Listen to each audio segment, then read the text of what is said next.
Hello student, Sociology first paper BA third year. Today's our topic is समाजशास्त्र को Comte की देन, contribution of Comte to sociology. Okay, ज्ञान के क्षेत्र में प्रत्येक विचारक का अपना एक दृष्टिकोण होता है तथा इसी दृष्टिकोण के आधार पर सदैव से ज्ञान की नई नई शाखाओं का विकास होता रहा है.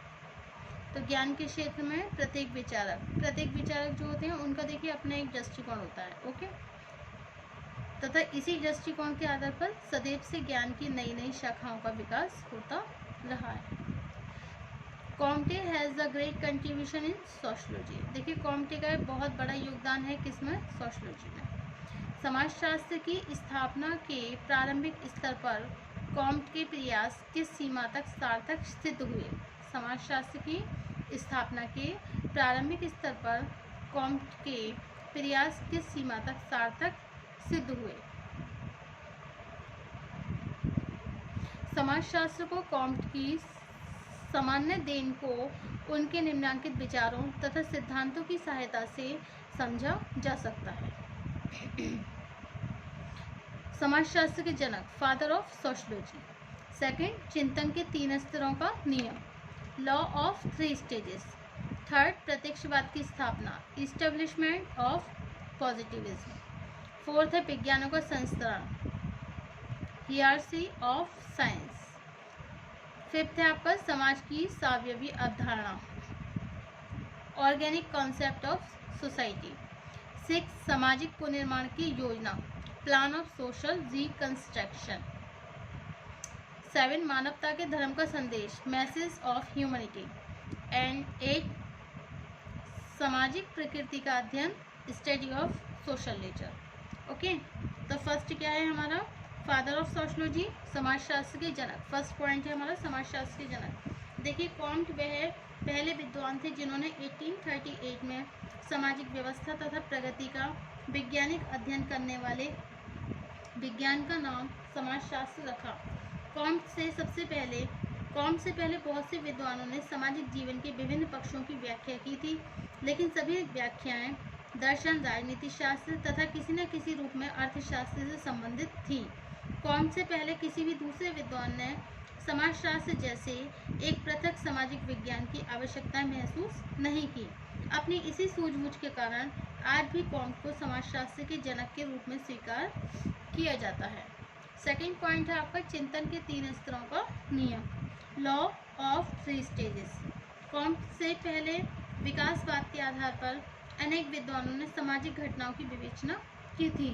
कॉम्ट का स्वयं यह विश्वास था कि ऐतिहासिक पद्धति की सहायता से ही सामाजिक घटनाओं का समुचित विश्लेषण किया जा सकता है.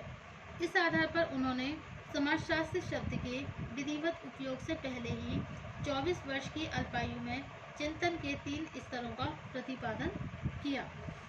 इस नियम के द्वारा कॉम्ट ने यह स्पष्ट किया कि चिंतन की प्रक्रिया का विकास अनेक स्तरों से गुजरकर होता है. इसका पहला स्तर धार्मिक है, दूसरा तात्विक है और तीसरा वैज्ञानिक है. ओके, थर्ड है आपका प्रत्यक्षवाद की स्थापना, इस्टेब्लिशमेंट ऑफ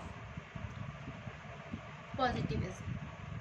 कॉम्ट का यह दृढ़ विश्वास था कि जिस तरह वैज्ञानिक पद्धति की सहायता से प्राकृतिक विज्ञानों का तेजी से विकास हुआ, उसी तरह समाजशास्त्र को भी वैज्ञानिक रूप तभी दिया जा सकता है जब एक वैज्ञानिक पद्धति के द्वारा सामाजिक नियमों की खोज की जाए.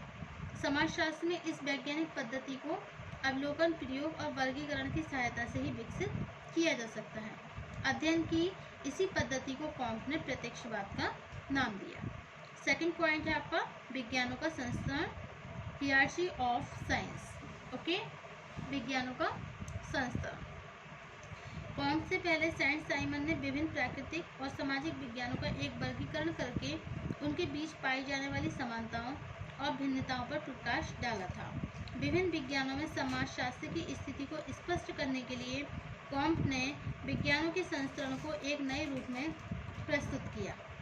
इस संस्करण में उन्होंने गणित शास्त्र को सबसे आधारभूत और स्वतंत्र विज्ञान मानते हुए उसके ऊपर क्रमशः खगोलशास्त्र, भौतिक शास्त्र, रसायन शास्त्र तथा समाजशास्त्र को स्थान दिया. इस संस्करण के द्वारा कॉम्ट ने यह स्पष्ट किया कि विज्ञानों के संस्करण में जिस विज्ञान का स्थान जितना ऊपर है वह अपने से पहले के विज्ञानों पर उतना ही अधिक निर्भर होता है। इस आधार पर समाजशास्त्र प्राकृतिक विज्ञानों से पूर्णतया पृथक नहीं है। नेक्स्ट पॉइंट है समाज की सावयवी अवधारणा, organic concept of society. Organic concept of society समाजशास्त्र के लिए कॉम्ट की एक महत्वपूर्ण देन उनके द्वारा समाज की सावयवी अवधारणा को एक नए रूप में प्रस्तुत करना है।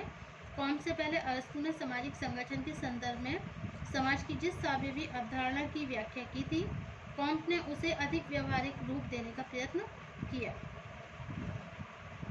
अरस्तू के विचारों में व्यक्तिवाद का अधिक महत्व था, जबकि कॉम्ट ने सामूहिक चेतना के आधार पर समाज की संरचना को स्पष्ट किया। ओके, उन्होंने बताया कि समाज का निर्माण सामाजिक चेतना के आधार पर होता है, इसलिए सामाजिक सामूहिक सावयव है। So this is the organic concept of society.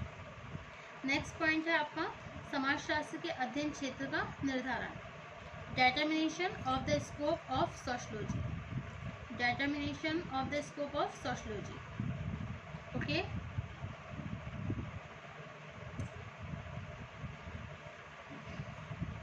उसके आगे नेक्स्ट पॉइंट है आपका सामाजिक पुनर्निर्माण की योजना। सामाजिक पुनर्निर्माण की योजना, plan of social reconstruction. Comte प्रत्यक्षवादी अथवा वैज्ञानिक पद्धति के द्वारा सामाजिक व्यवस्था तथा सामाजिक प्रगति के अध्ययन पर बल देना चाहते थे। इसी प्रयत्न में उन्होंने सामाजिक पुनर्निर्माण की एक ऐसी योजना प्रस्तुत करी जिसके द्वारा तत्कालीन पूंजीवादी व्यवस्था की बुराइयों को दूर किया जा सके। इसके लिए उन्होंने कांत, तुर्गो तथा सेंट साइमन से असहमत होते हुए समाजवाद को सामाजिक पुनर्निर्माण का आधार नहीं माना, बल्कि सामाजिक पुनर्निर्माण के लिए नैतिक शिक्षा, आध्यात्मिक शक्ति, समाजशास्त्रीय दृष्टिकोण को आवश्यक माना। अनेक विद्वानों ने कॉम्ट की सामाजिक पुनर्निर्माण की योजना का विरोध भी किया, लेकिन कॉम्ट ने इसी के आधार पर सामाजिक प्रगति की संभावना पर जोर दिया। नेक्स्ट पॉइंट है आपका मानवता के धर्म का संदेश, मैसेज ऑफ ह्यूमैनिटी। समाजशास्त्र के लिए कॉम्ट के योगदान की विविधता इस तथ्य से स्पष्ट होती है कि सामाजिक घटनाओं के अध्ययन के लिए एक वैज्ञानिक पद्धति पर जोर देने के बाद उन्होंने मानवता के धर्म की अवधारणा का प्रतिपादन किया। कॉम्ट पहले समाजशास्त्री थे जिन्होंने इस अवधारणा के द्वारा विज्ञान और धर्म के बीच समन्वय करने का सराहनीय प्रयत्न किया। एक वैज्ञानिक होने के बाद भी कॉम्ट ने स्पष्ट किया कि मानवता का अंतिम उद्देश्य नैतिक मूल्यों को विकसित करना है। नैतिक मूल्यों के विकास से ही व्यक्ति का अहम दूसरों के लिए समर्पण और सेवा के अधीन हो जाता है। वास्तव में यही सामाजिक प्रगति और सामाजिक पुनर्निर्माण का सच्चा आधार है। नेक्स्ट पॉइंट है आपका सामाजिक प्रकृति का अध्ययन, study of social nature. Comte ने अपनी पुस्तक पॉजिटिव पॉलिटी के दूसरे खंड में अनेक सिद्धांतों की सहायता से सामाजिक प्रकृति को समझाने का प्रयत्न किया। यह सिद्धांत है धर्म के सिद्धांत, संपत्ति के सिद्धांत, परिवार के सिद्धांत तथा भाषा के सिद्धांत। कॉम्ट ने बताया कि धर्म मनुष्य के बीच एकता उत्पन्न करता है, जबकि संपत्ति समाज की क्रियाओं का परिणाम है। भाषा किसी भी समाज की बौद्धिक प्रकृति को स्पष्ट करती है, जबकि परिवार की संरचना के अनुसार ही सामाजिक संरचना का निर्धारण होता है।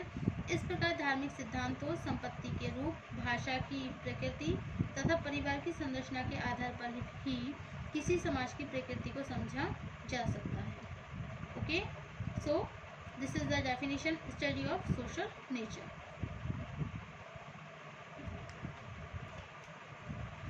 नेक्स्ट टॉपिक है आपका समाजशास्त्र की अवधारणा, कॉन्सेप्ट ऑफ सोशियोलॉजी। ओके, समाजशास्त्रीय विचारों के इतिहास में कॉम्ट को समाजशास्त्र का जनक इस कारण माना जाता है कि उन्होंने ही समाजशास्त्र को अन्य विज्ञानों से भिन्न मानते हुए इसकी प्रकृति तथा अध्ययन क्षेत्र का निर्धारण किया। सोशियोलॉजी शब्द लैटिन भाषा के शब्द सोशियस तथा ग्रीक वर्ड लोगस से बना है। सोशियस का अर्थ है समाज और सोसाइटी तथा लोगस का अर्थ है विज्ञान, मीन्स साइंस। इस प्रकार शाब्दिक रूप से कॉम्ट ने समाज का अध्ययन करने वाले विज्ञान को ही समाजशास्त्र के नाम से संबोधित किया है। समाजशास्त्रीय विचारों के इतिहास में कॉम्ट को समाजशास्त्र का जनक इसी कारण माना जाता है कि उन्होंने समाजशास्त्र को अन्य विज्ञानों से भिन्न मानते हुए इसकी प्रकृति तथा अध्ययन क्षेत्र का निर्धारण किया।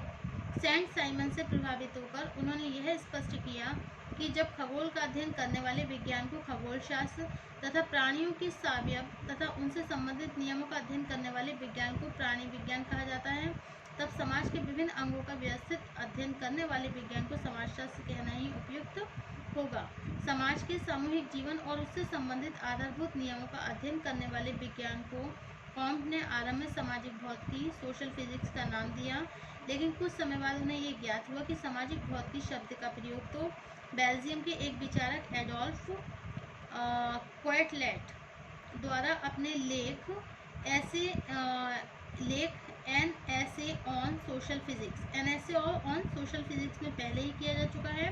फलस्वरूप सन 1838 में कॉम्ट ने अपने इस विज्ञान का नाम बदलकर सोशियोलॉजी कर दिया। सोशियोलॉजी शब्द लैटिन भाषा के सोशियस तथा ग्रीक शब्द लोगस से मिलकर बना है। सोशियस का अर्थ है समाज और लोगस का अर्थ है विज्ञान। इस प्रकार शाब्दिक रूप से कॉम्ट ने समाज का अध्ययन करने वाले विज्ञान को ही समाजशास्त्र के नाम से संबोधित किया। ओके, कॉम्ट ने आरंभ से ही प्रयत्न किया कि अपने इस नए विज्ञान को दर्शन तथा काल्पनिक विचारों से अलग करके एक वैज्ञानिक पद्धति के आधार पर इसका विकास किया जाए। जैसा कि स्पष्ट किया जा चुका है, कॉम्ट ने इस वैज्ञानिक पद्धति को प्रत्यक्षवाद के नाम से संबोधित किया। उन्होंने स्पष्ट किया कि केवल निरीक्षण, परीक्षण तथा वर्गीकरण के आधार पर ही समाज के सामान्य सिद्धांतों की खोज करके समाजशास्त्र को वैज्ञानिक रूप दिया जा सकता है। समाजशास्त्र के अध्ययन क्षेत्र को निर्धारित करने के लिए कॉम्ट ने लिखा है, समाजशास्त्र सामाजिक व्यवस्था तथा प्रगति का विज्ञान है। Sociology is the science of social order and progress. Sociology is the science of social order and progress. Okay, इस कथन के आधार पर सामाजिक व्यवस्था तथा सामाजिक प्रगति के अर्थ को समझकर समाजशास्त्र के अध्ययन के क्षेत्र को समझा जा सकता है। It is generally conceived by foremost students of Comte's social philosophy that his chief contribution lay in his remarkable capacity for synthesis and organization, rather than in the development of new and original social doctrines.